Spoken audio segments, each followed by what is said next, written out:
The following was recorded in front of a live studio audience at the Studio 21 Podcast Cafe. This is the United Podcast Network.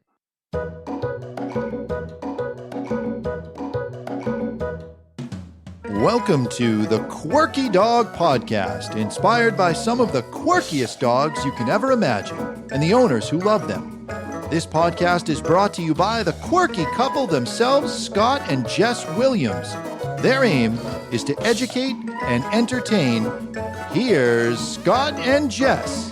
Welcome, guys, and happy Wednesday. We're coming to you live from Salem, New Hampshire, right above Two Guys Smoke Shop. And today we are going to talk about your dog getting enough R&R. Wow, that sounds great. What about the quirky tip? We're going to jump into that? Yeah, sure. Go ahead when you're ready. Want to do that? All right.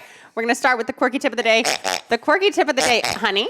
The quirky tip of the day. So Cammie, who was on our Wavoto episode, who did our Quirky Dog podcast, her little corgi Trixie was on like the first few minutes or whatever. She's a neighbor. Anyway, they're on vacation skiing in Canada. Hope it's great. And Trixie's in for boarding. And she had the cutest little thing on her collar. And I had to make it the quirky tip. I had to ask Cammie what this was. So this is this little pouch that holds all the tags. So like they're not all like jingly. And I guess like people put the Fi stuff in it, I guess, if you have like the GPS system. But this company is on Etsy and it's called Fido Custom Pouches. And they come in all these different colors. And I thought it was just brilliant. So smart. So all the tags, all the jingling, if you want to have like the town tag and all this crap that you keep on your dog and not hear it, this little pouch keeps it nice and tidy. I was thrilled. I mean, they were using them in the inner city. The kids that were selling crack would keep it on their dogs. They have a pit bull. You keep it right there, no problem. Yeah, it's not going to get stolen. I don't think that Fido Custom Pouches sells a lot to those clients. But it's very cute, and it's my quirky tip on Etsy. I'm just so excited about it. Okay, so this is a Scott topic. And Scott comes to me and he goes, oh, I have a podcast topic. And like being, partners with Scott, podcasters with Scott. It's not easy. In a marriage with Scott, like literally half the time, like he could be like, let's talk about canine flatulence. Like you never know what's going to come out of his mouth. But I really liked this one. That's a legitimate topic, and you shouldn't be making fun of that. I knew dogs talking have issues with the GI system. Any way, shape, or form would get them going. It could be tied into their diet. It could be stress. That isn't the topic today. But literally, like anytime he says this to me, I'm like, all right, what is it? Because you don't know where it's going to go. But I thought this was brilliant. So the topic is, does your dog get enough R&R? And he goes, what do you think I mean by R&R? And I said rest and relaxation. Yeah, and a lot. And the reason I brought this up is because I've been seeing a lot of new clients lately. And it seems that most of the dogs get plenty of rest and either relaxation or recreation. Yeah. They're involved. They're out throwing the ball for their dog. The dog's sleeping on the couch. The dog has got the life of Riley, if you want to call it that. So what I was thinking is, does your dog have enough rules and restrictions? I thought it was brilliant. So that's what we're going with today. A little play on words, not what you may think.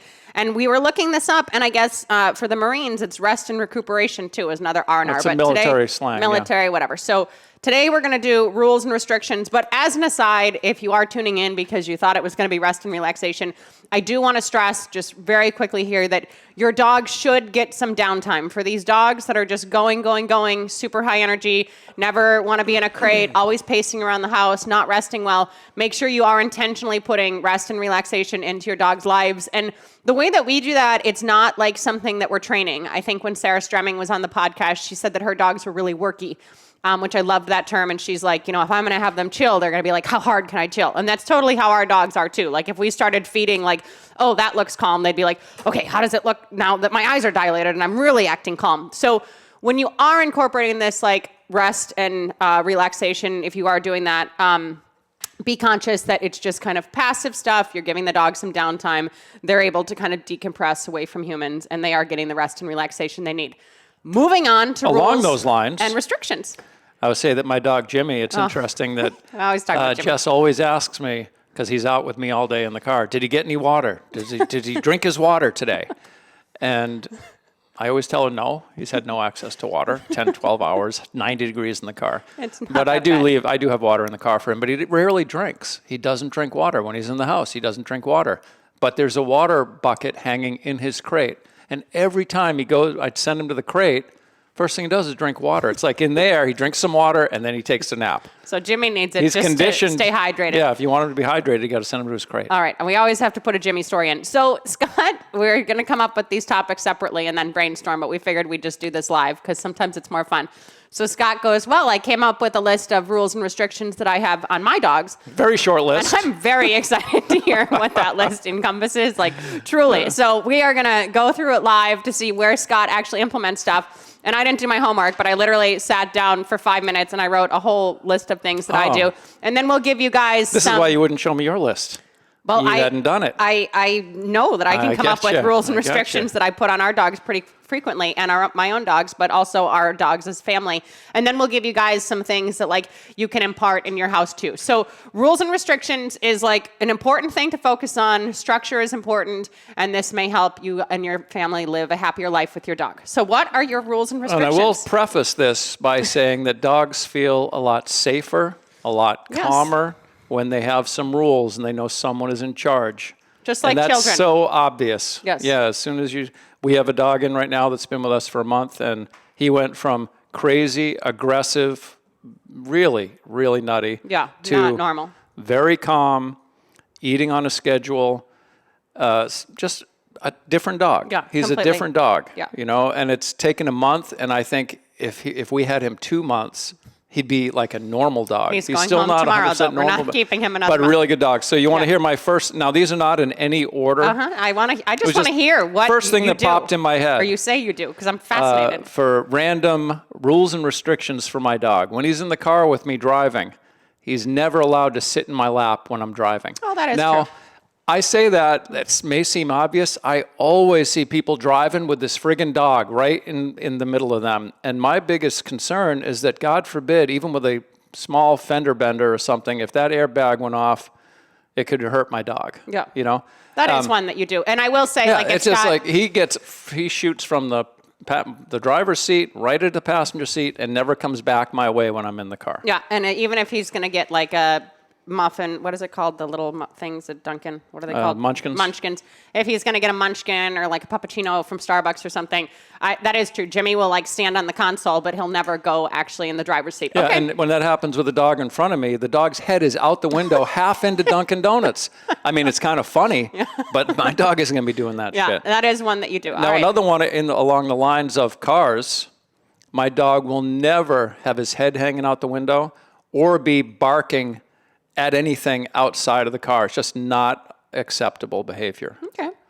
And we see that all the time. I'll see dogs with their heads out the window doing 50 miles an hour. I would say you manage that a little bit more so than create a rule and restriction. It's a restriction. He's restricted. Yes, the through window's window. up. Yeah. The window cannot come down. I got a buddy whose dog steps on the button to lower the thing, and he thinks it's so cool. Then the dog hangs out. Yeah. All you do is put the child lock on so that doesn't happen. Yeah. It's not cool. Yeah. When the dog falls out, it's not cool. All right, those are good ones. What else do you have on your list? Oh, I got a big list. All right, let's hear. I'm so excited to hear all these ways. The second one I had here was that my dog sleeps in a crate at least 3 nights a week. So it's just a rule. He doesn't need to be in a crate, but I want him to stay acclimated to the crate. And as we stated earlier, if I want him to ever drink again, he needs to be in the crate. No, I want him to be comfortable in the crate for when those times where I'd like him to be in the crate, or for some reason he needs to be in a crate. I want him to always be comfortable being in the crate. Good balance. You want me to keep going? Yeah, I want to hear your list. I said no displays of aggression are acceptable. Okay, that is It's a rule that you have. It's a restriction. You cannot. Now, it doesn't mean it doesn't happen. My dog could be aggressive in any number of situations, you will address I'm it. going to immediately address that. And that kind of goes along the lines with, I have another one. I have a lot here. All of a sudden, he's very big on rules. Well, they're not even rules. They're just kind of ways to live. Okay. When we're out hiking or walking around or anything, my dog's not allowed to pick up wood chips, acorns, dead animals, trash, rocks, or anything ever. Mm-hmm. You don't just pick shit up off the ground. And I say this because my clients' dogs, that's a common problem. Yeah. They're going along just foraging. Yeah. It could be chicken bones. It could be any number of things that could really hurt your dog. I had a client once, an extreme, and a lot of times it's anxiety. It's not that they want to pick, it's not like a lab that wants to pick up a stick and carry the stick on their walk. I can appreciate that. Labs like to hold things in their mouths. Yeah, But it's kind of like this pica behavior where they're just swallowing. Oh, we had a dog once that was completely obstructed and packed with sand. It wasn't Took the in dog our to care. the beach. It wasn't in our care, No, but no, it was a client dog. She was telling me, and luckily they were able to hose the dog out from both ends and get the sand out of the dog. Yeah. But she took the dog to the beach. The dog was licking up sand the entire time. It is a mental problem, and that is one that you do implement. I'm impressed so far. You have a These are lot just of good ones basic things, you know. that but you do. Yeah. I'm reminded of these because of the people I see every day. And it's no judgment to the people, but these are issues that you don't want to allow to happen because it can lead to medical, surgeries. And we had I had a death, client all whose kinds dog of stuff. passed away last month. And when it was an obstruction, but then turned into a sepsis. Septic, It was yeah. septic. It was a Yeah. terrible thing. Yeah. Again, along those lines, no getting into trash cans in the house. That we just do not allow that. And what I mean by that is, of course, the trash can has a lid, and the dogs our dogs learned early, because any untrained dog is going to be interested in a trash can that may have some type of food item in it or something. But that stuff was addressed immediately. Get the frig away from the can. Yeah, or we're restricting it by the type. It doesn't like eat my dog at the trash or anything, because it was never that big. But the dog was not rewarding himself by pulling out a corn cob, for example, and now having obstruction surgery, and then going back again like, oh, the dog loves the trash. That stuff is just a restriction that we don't allow.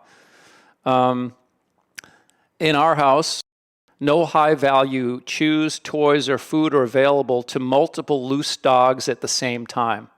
It's just not. If we're going to be giving our dogs marrow bones, they're on bed. Mm-hmm. We don't leave a nice something that all our dogs love, and just let them all go do what you want. There's going to be a friggin' fight at some point, and guaranteed, Jess's dog will wind up with all the bones, sitting in her corner, just growling and keeping dogs away from her. That's the way it would look. She's perfect. Our dogs get 3 minutes to eat their meals. That's a bit of an exaggeration. But if they're not eating the food's gone. So, most dogs, all the food's gone within 3 minutes. Yeah. If I go back, Jess always says, go get your dog's bowl. I need to use that bowl for someone else. If I look in there and he's still eating, I'm letting him eat. But if he's just not eating, and then the other side of that coin is, last month or 3 weeks ago, Jess's dog didn't eat. Yeah. And we knew right away, something's up. Yeah. Something's up with this dog. So that's why it's really a good habit to get your dogs into a routine of you eat when food's offered, you don't eat, that food's gone. Yeah. We're not going to leave it out all day long for you. Structured feeding's a good one. All right. Here's a little, for me, this is important. Dogs must acknowledge their names. So that's a rule. It doesn't mean they have to come. If I say Jimmy, he better friggin' look at me. Because if he doesn't look at me, then I know I'm even one step farther from having control of that dog. Yeah, that is true. You will. So he's out your at the perimeter of the yard, and I'm like chopping wood to make a little fire. And if he's getting a little far out, I'll call his name. And I want him to stop what he's doing. And because once I got his attention, I can say, let's go, clap my hands, get him to interact with me on some level. But I would never let my dog venture off away from me in any situation if I didn't think I could get him to at least acknowledge me when I call his name. Yeah, and if they wouldn't acknowledge you, you'd be like, hey, and clap. Yeah, I'd be running up his ass. Let's go. Well, you're not that quick to be doing that, but you'd introduce something. Baby gates will be used to manage dogs that cannot be trusted with full access to the home. That's a restriction. We have an older dog that got into a marking behavior where he's a rescue. To pee in the meditation room. He'd be great in our presence. He would never do anything wrong. We go deal with another dog, he'd roam into another room and pee. Mm-hmm. Just to, Yeah, we don't. It is what it is. Yeah. Baby gates go up immediately. We're not going to be letting that happen. We clean the rug, we deal with all this crap, and then we do not let that happen. Or he's going to be in a crate. Yeah. But that particular dog, we give him.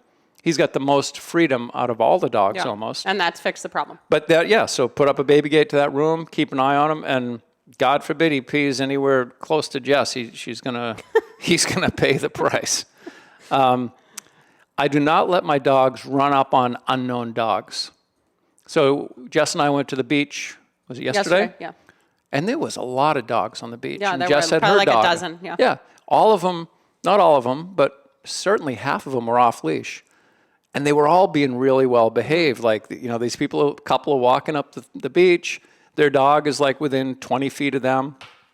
Jess's dog is off leash with us. She's within 20 feet of us. And if her dog started to go towards another dog, Jess would just call the dog back. No, you don't go running up on a dog you don't know. Yeah. We don't allow that because it's a recipe for a friggin' problem. Yeah.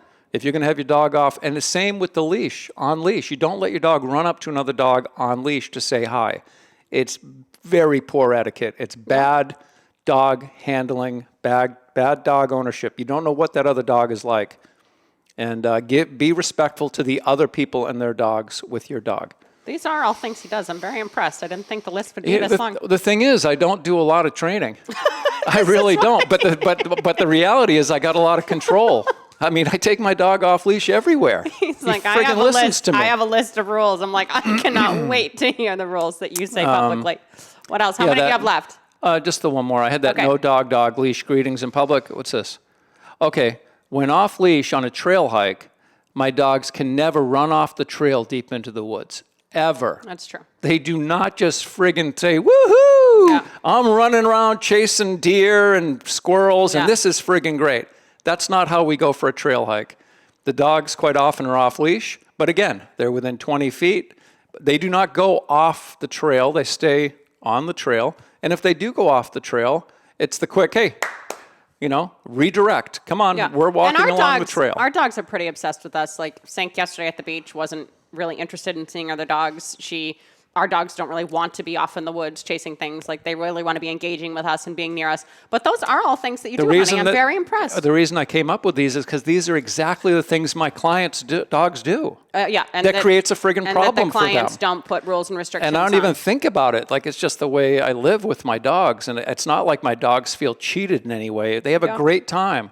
But there's some parameters we're going to interact within. Yeah. It's not a friggin' free-for-all. I don't take you out, take you off the leash so that you can run and be free like a National Geographic friggin' documentary. Yeah, it was a very honest and I think a very helpful list. All right, we're going to go to break, and then when we get back, I'm going to give you guys some general things that you all can implement, some easy things, and then I'm going to give you my list. And ironically, there's no overlap in our two lists, so this will be great. Rules and regulations. Here we go. Going to break with Chrissy. Want to keep up with all the latest from the Quirky Dog podcast like me and Murphy here? Then make sure you head on over to the YouTube channel and subscribe. Or if you prefer to listen to the madness, go on over to iTunes or Spotify and follow the Quirky Dog Podcast. And hey, while you're there, leave a rating and review and let them know what you think of the show. Until then, keep it quirky. All right, Scott and Chrissy decided that the podcast was good enough just with Scott's list, but I'm going to tune in here.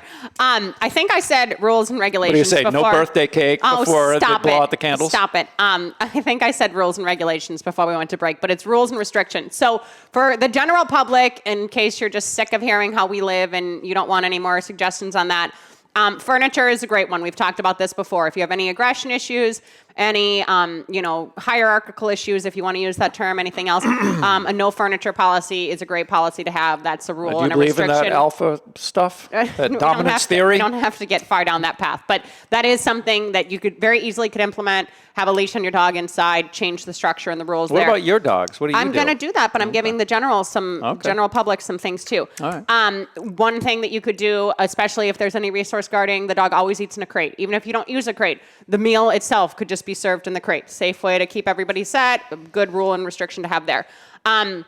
Two things that I'll address, but do you have a set routine for behaviors at meals? Do you have a set routine to go outside? Like, is there any rule in those things? Because frequently those are pretty high value things that your dog wants. Your dog wants to eat their meal. Your dog wants to go outside and go potty. Your dog wants to go for a walk or whatever else. That's a great place to implement like a quick sit or whatever you're going to do. And then the other thing I was thinking, if you have any handling issues whatsoever, condition that dog to a muzzle. In Canine Mind Shift, we give you the play-by-play of how to actually get the dog conditioned to the muzzle and working in a muzzle. And if you're going to be handling the dog and there's any aggression, get your dog in a muzzle so you can handle your dog safely. So those are things that you guys easily can do to give you some things to think about, food for thought. Things that I do, I guess I kind of went more the rule route. I'm pretty big with rules, and I guess I'd probably be a pretty strict mother if I had biological children. I'm not big on rules, by the way. Even the stepkids, I had rules. So feeding, I have rules at feeding time. Even if I'm feeding Scott's dogs, if I'm going to feed you guys and you're out of a crate for some reason, my dogs are going to offer a sit. I'm going to put the food down. I may take a step back. I may say a word that isn't free. And I don't want that dog to eat until they hear free. So that's like a big one. If they eat in the crate, I'm a little less anal about it. I just throw the food in. But if they're out and about, I'm definitely creating some structure there. The crate, I always have rules for the crate. My dogs have actual crate games where they sit and they get released out. Scott's dogs at least stand. But there are rules at the plane of the crate. And we test that frequently. Like sometimes we'll open the door and just like walk out of the room. What does the dog do? Do they follow us? Do they take the bait? Everything else. We want them thinking. If I don't implement some maintenance on that, it will fall apart. Well, certainly with my Malinois. Yeah, he's like looking at, are we playing that game today, or can I just friggin' bolt out of here? Can I just jump all over your head? Scott brought up some stuff with the car, but I'll extend the rules to the car, that the car door is a rule. So if for some reason our dogs are riding loose in the car or anything else, if we open that car door, our dogs are not just flying out. That is for safety. That is for if we get in an accident. I mean, obviously, if they're in a crate, you have the plane of the crate, and then if they just jump out, from the crate to the pavement, that's one thing. But if for some reason they're not crated in the car, we are creating some structure with you're not going to just fly out. And that's just kind of an extension of crate games and a safety feature that we have. Doorways, I'm big on this, especially if I'm at somebody else's facility or something else. If you have one of those doors that you can't see through, my dog is sitting, I'm opening that door, and it's not because I want to go through first. I don't want my dog going through the doorway into something unknown, crossing paths with a dog that may be snarky, anything else. So I'm big, especially at home. Sometimes, if I touch the door, my dog will sit, and then I can open the door and release them out if I want to play that. But I'm not as hardcore about it there, but I will definitely implement some rules, whether they be shaped or I'm actually telling my dog to sit and wait somewhere else. Swimming. My dogs love swimming, really, really, really love it, especially Sink. Vital does too. My dogs are crazy about swimming. I have rules for swimming. You can't just run into a lake if you see it. Sink will cry and look at me like, oh my God, oh my God, oh my God. I say free, go swim. Same goes if I'm throwing toys. We have an indoor swimming place near us. If I throw a toy in, I want my dog to actually wait, see the toy land, and I'll release the dog to the toy. I put some structure around swimming, some rules around swimming. It's super high value. Water, same kind of situation as with feeding the dog. There's, a bowl of food going down. If there's water going down, especially after exercise, I may get my shape sit. I may put some structure on that. This dog we have in that we've been talking about, we talked about him on the St. Patty's Day podcast. We talked about him today. We've had a month. He goes home tomorrow. He's crazy about water. His water is a really good time for me to get this sit, him waiting, me be able to patiently put it down, stand up patiently, and then get released to the water. It's crazy about doorways, too. Yeah, a lot of anxious dogs, they get a little into the crazy into the water, crazy into the doorways. Yeah, that is true. Noise in crates, noise on beds, noise in the yard. I will admit that things are a little noisier right now than normal. Vital's living somewhere separate, and she's a little bit noisier than I would like. But I am a zero tolerance policy for barking in the crate. Any dog, whether it be our dogs, other people's dogs. I don't want my dog sitting on beds, crying, barking at me. Even if I'm working another dog, no, stop it. And then just in the yard, I will also say that you instructed me to put a bark collar on Vital your dog this morning. No, because I'm getting noise. I'm getting noise. Yeah, I was before she started letting dogs, I said, put a freaking collar on the dog. Put a bark collar on my dog. Noise in the yard. I will say, admittedly, that Jimmy barks to come in, and then Scott just runs to the door, and I guess he's done, and that's fine. We love Jimmy. He has different rules than anyone else, and it's fine. But we don't just allow our dogs to be out in the yard or outdoors or anywhere just barking. It's a nuisance. It's a public disturbance, and I don't want to deal with it. I don't want to hear it. And that's interesting, really, that that's one thing that our dogs don't do. Yeah, Jimmy does bark to come in. No, yeah, when he wants to come in, he'll bark hey, I'm done, I peed. Yeah. And that's different than just that, running the fence, barking at birds, all that kind of stuff that a lot of dogs do. Yeah, or just reactive, hearing noises, Now, I will say, everything. in addition to that, not to get too sidetracked, we put up a fabric visual blind on our fence so that they don't see, to make it easier for them to be quiet. Yeah, but when we haven't had that before, we just have a zero tolerance policy that if you're out in the yard, outdoors of our home, but you're we're not trying to help too. Noise. I don't want to have to just go out there and browbeat them about their barking all the time. Yeah, but even we have enough control over our dogs that if we open the door and we say, hey, knock it off, they'll respect us enough to change. And if they don't, then they'll get called in. If you're going to meet someone, so if somebody's going to meet a new person, I'm not crazy all the time that my dogs can't jump, especially if the other person is okay with jumping, I'm fine. But I'll probably do something where I'm creating control before that. Sit, good, free, go see. Like I'm releasing my dog to someone, especially if they want to meet someone, see someone, they're excited about this. This is going to be something of high value to them. I want them to see people. I want them to enjoy people, but I'm controlling that interaction. I'm starting with, okay, give me this. I have some control, and then you can go do what you want. Playing with other dogs. If my dog has a lot of value playing with other dogs, Sync's best friend is this rescue that we have, Gaia. They're playing all the time. Every morning they have like a big romp around the thing. That's awesome. I'm totally into playing. If I call Sync out of play, she's going to come out of play. I want to make sure I'm in control of my dogs playing with other dogs for safety's sake. If they now see something and they go darting away just because they were playing and now they're running after something, I want to make sure I can recall my dog. And it's not really a control freak sort of thing. It's just a safety issue. If things are escalating too much, I can get a dog out of there and be like, okay, that's enough. Let's go, and separate that quickly. So if it's high value playing with other dogs, I am controlling that somehow. The other thing about the playing is that if you send them out, to go potty, and they start playing, they're not going to pee or they're not going to poop. That's true. So you need to ride their butt about, hey, knock that crap off, go potty. Now that they've gone, now you can play. We could probably do a whole podcast on my potty rules and but it's restrictions. True, especially with young dogs. Yeah. It's like children. They start playing, and then when they realize they have to pee, it's too late. They can't get to the bathroom. And that is true. That they go out to pee in the morning, and then they come on the deck, and they do their playtime. So that is a good distinction. Chewing something valuable. So Scott's saying that we don't have crazy high-value stuff out. We don't. We do have some farmhounds laying around the house right now. Maybe I wouldn't have farmhounds with actual fur laying around the house. That may be more valuable. If my dog has anything that they're enjoying, I make sure that there's rules to that. Okay, my dogs have had resource guarding in the past. My dogs are strong dogs. They could get into it with another dog. They could be snarky even with a human if I didn't control it properly. So I make sure, hey, they're enjoying that. Come here, let me see what you got. Okay, great. Give it to me, hand it back, or just that I have this interaction. I'm in control of this situation. I'm not seeing that my dog took this, went to the other side of the room, turned into the corner, is like guarding this with its life, and now I have frozen. and now I have to intervene if they're choking on it. Like I just make sure, like, wow, I see that you really enjoy that. Let's make sure that if I need to, like, I can get you back and I can get that from you safely for your sake and for my sake. Grooming is a big one. I have rules for grooming. I don't allow a lot of BS. My dogs get their nails cut outside of Cousteau. He's too big and it's a whole different process, but I have them on their backs. I do all their feet. I do all their feet hair. I don't want a lot of wiggling. I can't take forever to cut dogs' nails. When we used to own like 10 personal dogs, like that's a lot of nails to do in a day. Like we're going to move through this quickly. So I have rules and I have structure and I have restrictions on grooming. When I'm at the vet, there's rules. Like, even if the tech's taking the dog back, they know to sit, they know to be there, they know to cooperate. They're not going to be fighting and making things more difficult. Criteria on the bed.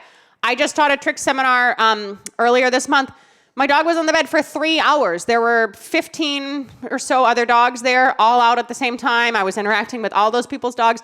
Sync literally was on a bed for 3 hours. I'd send her to her open crate sometimes, again, to get water, just so she could hydrate and stuff through the whole thing. But she had full access to every human, every toy, every treat, every dog the entire time. And she had very good criteria. My dogs know that if you're on a bed, there's rules to being on a bed. We do a lot of stuff where like the dogs are loose out front of our house, especially Sync and Jimmy. They're really easy keepers. They're kind of our main core dogs. Vital, I don't trust as much out in the front of our house. We live on a decently busy street and everything else. So if I have to go get something out of the shed or something, I'll put her in a down. She still has access to this whole situation, but I feel better about having her in a long down, and I just, go to the shed, check on her, look back. There's rules there. If I'm going to be crossing the plane where now you're near the street and I don't know if there's going to be a little rodent or something, I'm stabilizing her. I'm creating rules around that. Toys and tugging. My dog Sync loves tennis balls, like loves them. I could put 2 balls in a room and she would play 2-ball all day long. I need to make sure that I can have her call out of that if I need to, for safety's sake, whatever else. Tugging. My dogs love tugging. There's rules to tugging. They'll re-engage on my cueing. It's not just whenever they want to. I only have 3 more. I Boy, you have got a lot of rules. I know, Jesus. I know. Running with other dogs, we talked about that. It's similar to playing with other dogs, but it's an extension of that if the dogs are going to like be body slamming or they're not going to be thoughtful about the other dogs that they're loose with, that dog may go on a leash. That dog may not be able to free run. That dog may be next to me. I do not want like a dog getting T-boned and hurt just because we're running through the woods. So running with other dogs is separate to me than necessarily playing with other dogs. And there's rules to that. Treatment of other species, you guys. If there are interactions with birds or cats or anything else, I am creating rules there. You are respectful to this animal. You are not going to just go up and invade this animal's space. You are not going to just chase this animal. I am creating boundaries as soon as those interactions occur, and my dogs learn that at a very young age. I can elaborate on that just a little bit. Yep. I've had more than one client over the years tell me that they allow their dog to chase rabbits. Yeah. They think it's fun, it's recreational, but they've also caught and killed rabbits. Mm-hmm. It's not a very big leap from killing a rabbit to killing another small dog, a little toy dog. Or a cat. I don't allow my dogs to engage in Any of that Yeah, prey. that's not recreation. You get to go kill this animal. It's No. not like they're trained, they're not hog hunting dogs. Yeah, no, it's you true. know? We're pretty strict. And if you can control them in all those environments, and the old story about the wolf in the hen house type thing, or if your dog has killed a chicken, it's much more difficult to keep them from killing chickens. Yeah. If they've never killed one and you can get them off of it, they've never had that rewarding experience of the kill, and then a lot of dogs just like to kill and then they don't care about it, but other dogs will eat it. Yeah. And now it's just a big rewarding experience Yeah, that you it's have very- to deal with for the rest of your life It's with that very dog. satiating for dogs to experience that sometimes, and Scott's right. And also, if they're killing certain animals, like those animals can have shit wrong with them, and you don't want them Yeah, eating they're it. Like, carrying there's- all kinds of stuff. There's a lot of stuff there too that freaks me out. All right, and then And the she's last an animal one. rights person, so then she'd have that other, I she know, couldn't sleep at night. I'd be crying that thinking the other about animals killed. It's the a whole mouse problem. died, a premature death. All right, my last one, and this literally was me just sitting down at the counter for 5 minutes when we first got here. My last one was elevators. So if I'm traveling or something else, and my dog is on an elevator, I always create rules around an elevator. I always want my dog either sitting or laying down while the elevator is going up and down. I'm very conscious of when that door opens, they don't fly through, even if there's a little bit of fear there. But that is someplace that I implement if I'm ever at a hotel or a venue that has an elevator. There's just rules associated with that elevator to keep everyone else in the elevator safe and my dogs, safe and on the straight and narrow as well. That reminds me of that old TV show, Let's Make a Deal. What's behind door number 1, door number 2, or door number 3? When that door opens, you don't know what's going to be there. Yeah. It could be a dog totally out of control. Yeah. It could be someone that loves dogs that's just going to say, oh my God, I love this dog. Yeah. And comes running in to like hug your dog. Yeah. So, I always put my dog behind me when I'm on an elevator, and I don't know what's on the other side of that door. I'm not stressed about it, but I'm just prepared to, this is how we're going to go through this door, and whatever's going on the other side of that door. If it were someone with a dog, I'd say, could you give me some space before you come in, because I'm getting out. Yeah. I'm And not going to Scott have would- some strange dog in an elevator. Now we're going up 8 floors Scott to would- find out, holy crap, that dog's aggressive. That didn't go well. Scott would manage that situation more so than me, but I always put pretty strict rules there. And you can listen to this and think like, oh my God, like they're guys are dogs. They terrible. have no agency. They have no anything. Like what the hell? I promise you guys, like it was Sink's birthday yesterday. I bought her like a 4-foot balloon. We're going to go sit in the bathtub You got when a we little get home. robot she bought for the dog. Stop with the robot. We're going to literally go grind like 400 pounds of dog food after this. Like our dogs have great lives. We love our dogs with everything. They have a lot of freedom. But the reason that they are able to enjoy this much freedom and everything else is because of these rules and restrictions that we put on them. So if you're not putting a lot of rules and restrictions on your dogs at home, think. Maybe, You're probably having a lot of trouble with your dogs. There will be carryover from simple things like this. And some of this stuff was way more nitpicky and stuff that may not even enter into your lives. But that list I gave right after break for the general public, like these are things that you can easily implement tonight, tomorrow, in life. And dogs should have rules and restrictions, you guys. They feel better in their own headspace. They are safer and they are better family members. So please consider it. Yeah, if they have rules and you're strict and incorporate some discipline, your dogs get a ton of freedom. Yeah. They get all the freedom that you actually want them to have. Yeah. Our It is dogs are for- off leash most of the time. We do Without all equipment kinds of stuff on. Like off it's leash. not, Yeah. our dogs have good control, but we have made them to be dogs like this. And the dogs that we have in our care for client dogs, they have good control also. It's just a safety issue for us. And these are things, I loved the way that Scott kind of prefaced this R&R thing and then turned it into rules and restrictions. But we're seeing more and more and more with owners lately, they're backing off on the rules and restrictions. So often Scott is on a call, somebody calls and inquires about dog training training and I'm listening to the call, maybe it's on speakerphone for some reason or another, and I'm doing this in the background. And then he's like, do you use a crate? Like, there are all these things that people just back off on. And I would say at least half of the time they say, well, we have a crate, but the dog just goes in it when they want. The dog loves the crate. Yeah. When does it go in the crate? It goes in whenever it wants to take a nap. Do you ever close the door? Oh, no. Yeah. No, yeah. we don't. We don't close the door. And that's fine if that's like the situation that you're creating. But if you're having behavioral fallout, rules and restrictions are the way to go. So I loved the topic, honey. I thought it was great. Do we think we did it justice? I think so. And I will say that a lot of these things, if you're proactive in implementing these little rules and restrictions, you'll find that the dog is just better behaved all the way around. It's like a lot of the issues are unrelated. Like, oh, my dog I don't need a crate. My dog pulls on the street. It's all interrelated. It's just like I tell people all the time with their kids. If you have a child that's swearing at you in the house, good chance they're going to be swearing at the teacher. Yeah. If you have good rules in the house, you have good rules in the classroom. And predictability makes us feel good as humans, you guys. Everyone fell apart during COVID. When we did election day uncertainty, when we didn't know who was going to be president, it took forever long. Uncertainty doesn't make any animal feel good in its body. So predictability is good, and rules and restrictions create predictability. A little bit of housekeeping. If you did not see Rachel Sample's Revisiting Rescue episode from last week, it has been a huge hit. We covered a lot of great stuff. She was an awesome guest, and we brought up a lot of key points that are going on in current day rescue. Monthly meditation will be up tonight. It actually features Winston, this dog that we've talked about again and again and again and again on the podcast, saying it's our hardest case ever. He goes home tomorrow. And the owners told us that he has a history of, they said several bites, but then when Jess got them to write things down, it turned into 20 incidences of biting people. There are a lot of things. We talked about him a lot on our St. Patty's Day podcast.